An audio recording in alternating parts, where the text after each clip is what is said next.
weekly bites of happiness. Sounds good. There you are.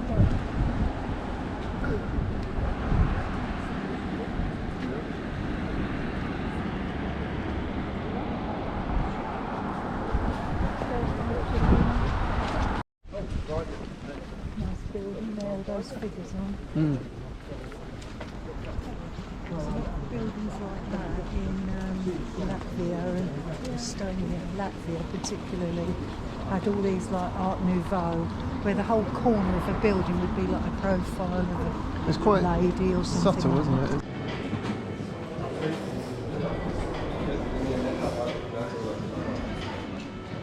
Sign of the cross appeared over the capital of atheist East Germany. It became known as the Pope's Revenge, and you'll have a great view of it now, today. yeah. You need the sun, which we've got at the moment. And the GDR, German Democratic Republic, responded and said, no, not the Pope's Revenge. It's a plus for the GDR, which was a rather feeble response. The building to the left, the red brick building, is the panorama viewing platform, which is good. It's well worth it for a view of the whole of Berlin, particularly on a day like this. Completely burnt out, and what wasn't burnt was used as firewood, so it's completely denuded and then replanted in the 50s, partly by the Shropshire Horticultural Society. And that says to me, as a Midlander, Percy Thrower. Do you remember him? Yeah. I thought you probably would. Now, this is the diplomatic quarter. It was no man's land.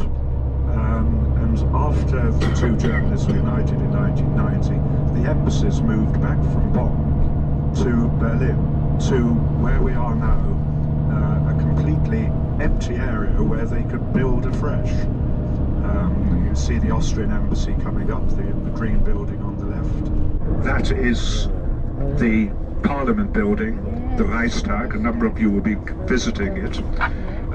It was built in the 1890s, just after Germany had become an empire, and it is a powerful building, unsubtle but massive, powerful. It makes a statement, and the statement is this: we are the German Empire, we are back. Played out, Hitler committed suicide, and Frau Goebbels murdered all of her children. All of that happened underneath your feet. Now, the Holocaust Memorial on the right, shamefully, they used shoddy materials, and so the stone is already beginning to crack, and that's why there is a way in, but that's what the fencing is there for. It's very, very bad workmanship, very un-German. And there's another rather disturbing aspect of it. They covered it in anti-graffiti paint, and then to their horror they realized that the chemical company that produced the paint was associated with Cyclone B, the concentration camp gas. So they had to decide whether to scrape it all off or to apologize, and they left it as an apology.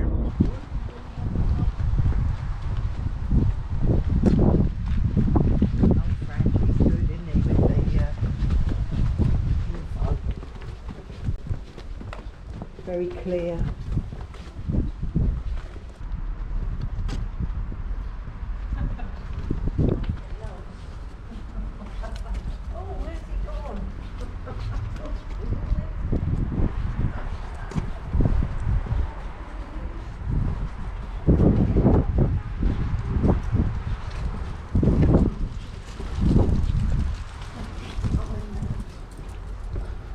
It's really big, actually, isn't it, in some places?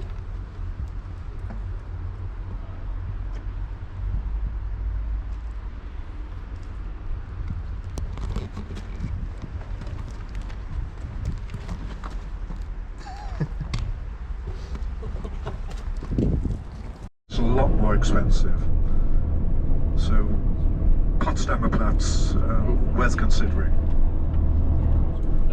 We're now following the line of the Berlin Wall. Here you see the pink pipes, which are not bringing beer in, they're taking the groundwater out.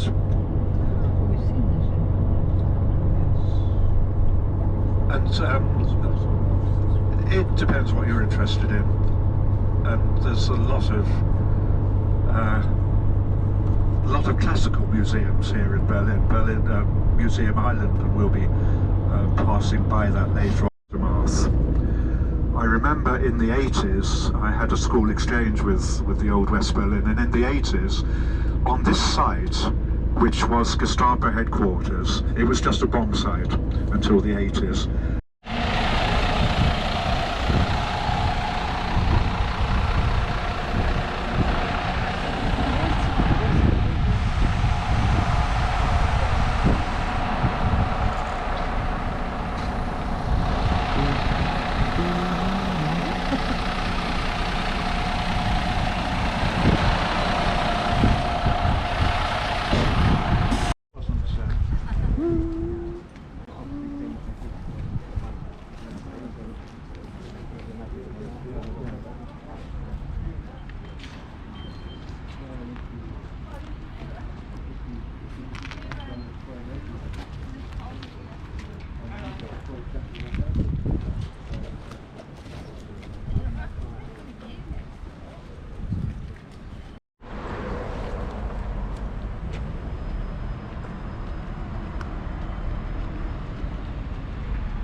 There's one of a Trabi which I particularly like, and Evgeny will drive slowly past it.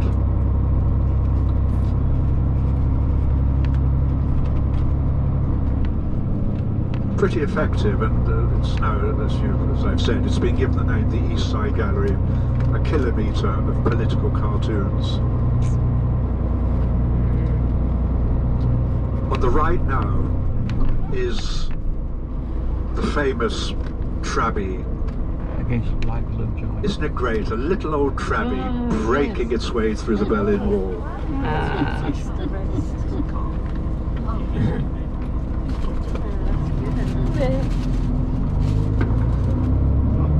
A little bit later on you'll see a gap in the wall, and you'll see the river, and it'll be a reminder that you might consider a boat trip this afternoon.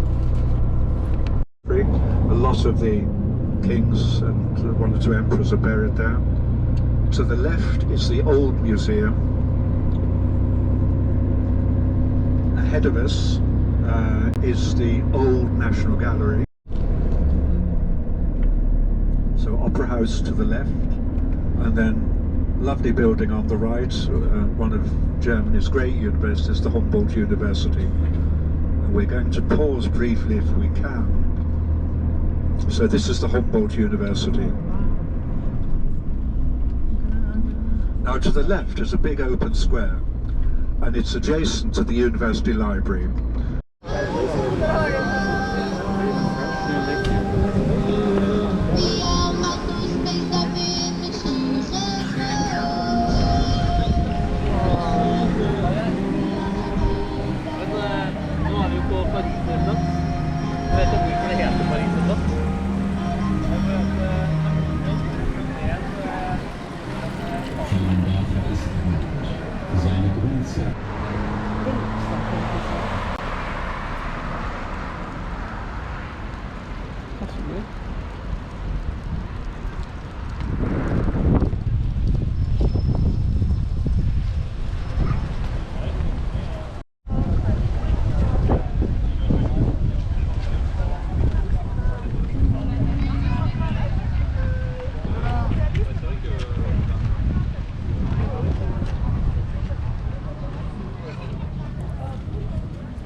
Drinking here or anything?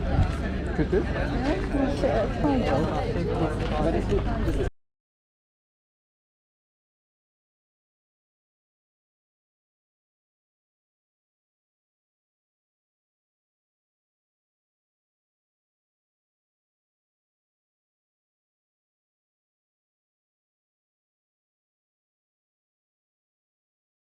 trying to find the press level, but Everyone wants themselves, wants to do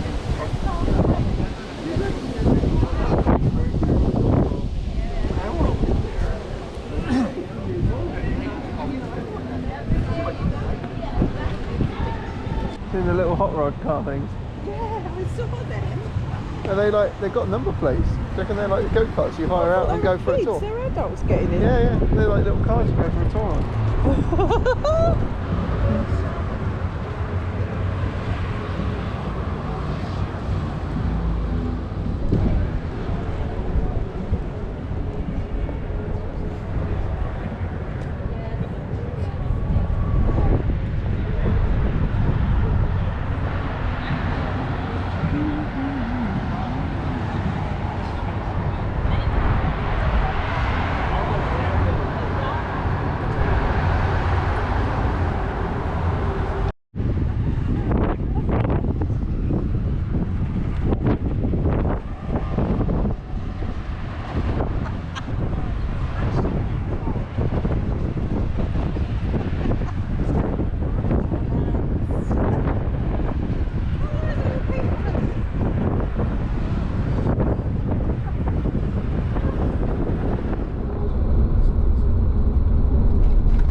And on the given day, millions watched live on television. Thousands came to Colditz. Would it fly? Well, you'll find out. I'm delighted to say that up in the attic where the model of the glider is, the Channel 4 film is also shown, and the original designers are now dead, are interviewed.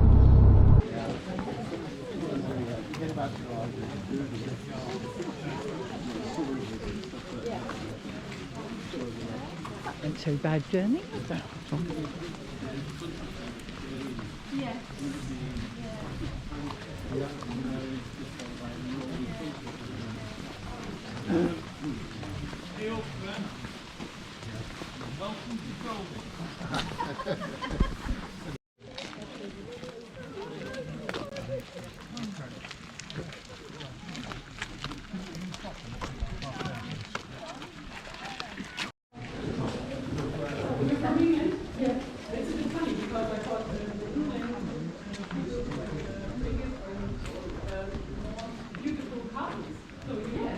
There's no bed sheets hanging out of any windows, is there? No, no bed sheets hanging out the windows. Must be a nightmare if you worked in a laundry.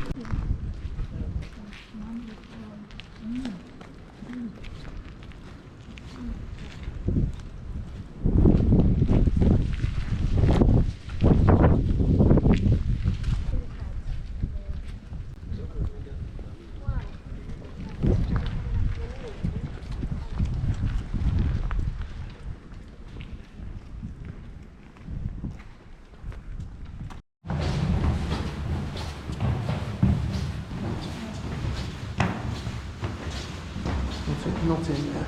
Says laundry. Not in that one, that says night. I think we're going to build a glider, aren't we? Oh, it's good, wasn't it? Yeah.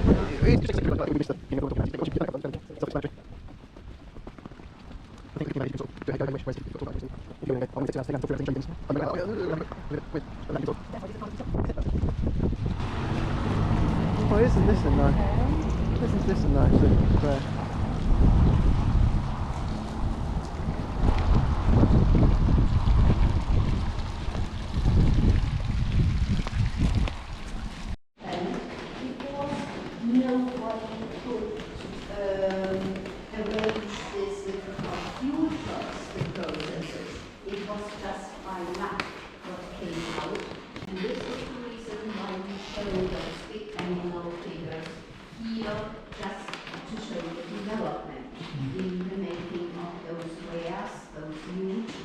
In the very central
the Wasser go? Probably in the river.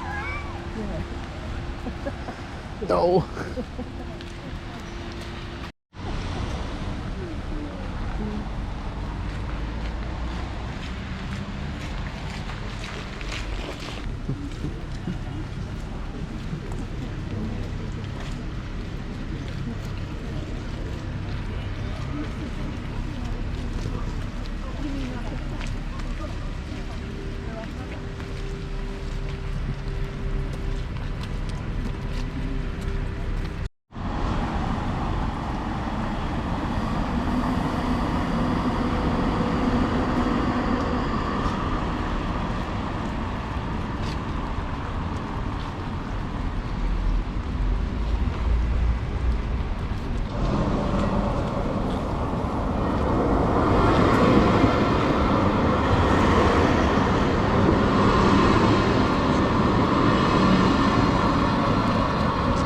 This. At this location, from the end of February to the beginning of March 1945, the bodies of 6,865 people were cremated, and their ashes were interred in a mass grave at the Heide Friedhof Cemetery. They were victims of the bombing raids of Dresden from February 13th to 15th, 1945, during which 25,000 people lost their lives. We are called to honour the memory of those who perished in the bombings, resulting from Germany's initiation of the Second World War, as well as the millions who lost their lives under the brutal Nazi regime. Dresden is keenly aware of its historical responsibility for these crimes against humanity. This remembrance serves as a constant reminder of the imperative to preserve and promote peace, both in Europe and across the globe. Very moving, and how different. Who did it? Not the Americans, not the British. We did. We, the Germans, started it all, and we've paid the price.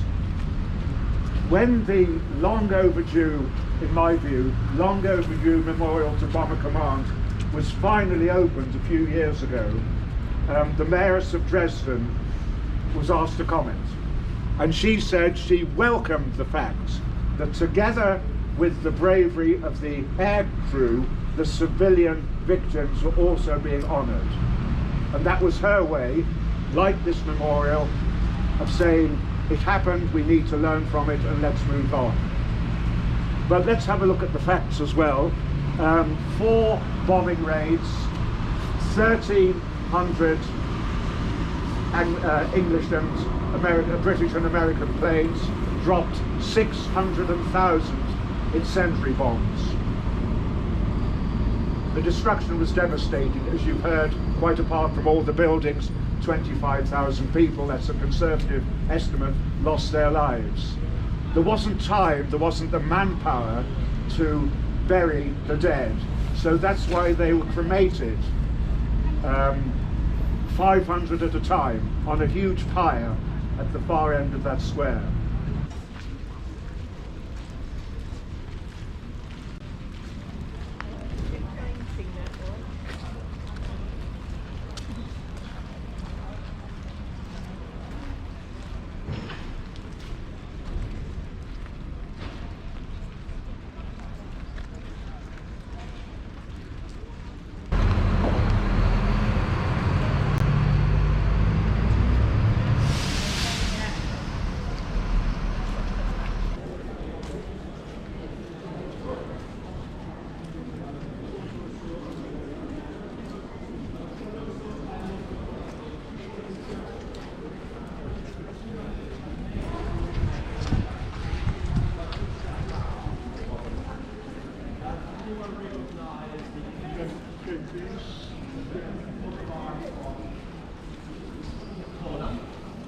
And the horseman next is Lithuania.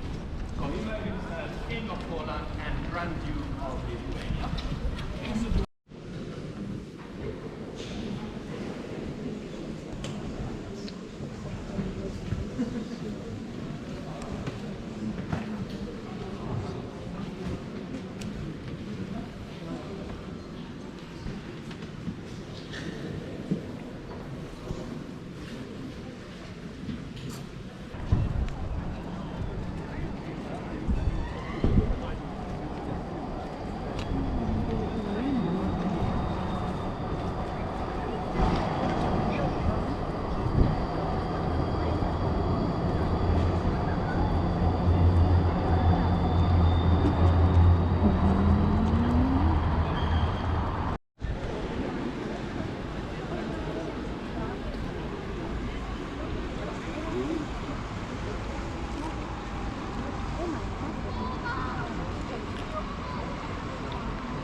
Drift along.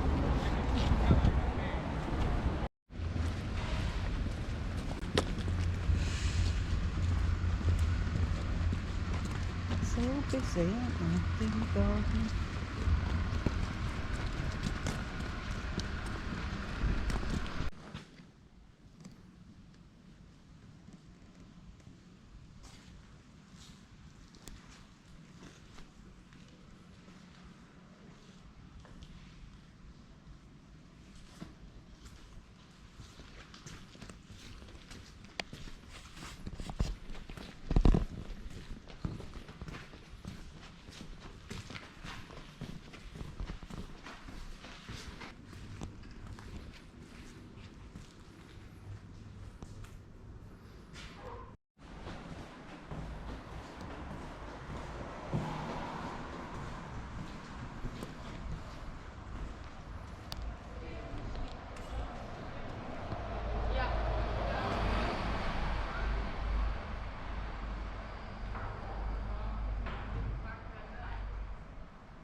At 10 o'clock yesterday,